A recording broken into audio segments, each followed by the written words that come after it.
Талас облусунун Манас районуна караштуу Налды айылында туулган Бишкек шаарынын тургуну сүйүктүү уулубуз Туратты 15 март 32 жашка толушу менен куттуктайбыз. Каалайбыз чексиз талай чексиз бакыт кыялдарың орундалсын таңдар атып. Жашооңдо баары текши жакшы болсун, гүлдөсүн гүлгөн өмүр күндөр ачып. Тартуулап турмуш сага сонун күнүң кут болсун, кубанычтуу туулган күнүң. Ишиңе ийгилик, өзүңө ден соолук, турмушуңа бакыт, түгөнбөгөн ырыскы тилейбиз.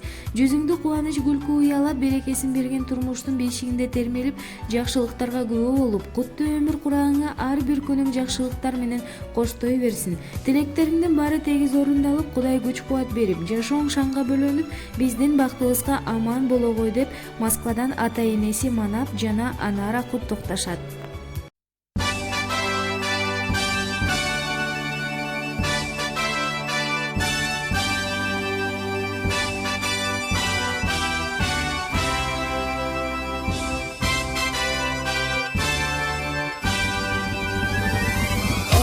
Dostlar ушул күнү төрөлгөмүн, бак эстеп ак бешикке бөлөнгөмүн.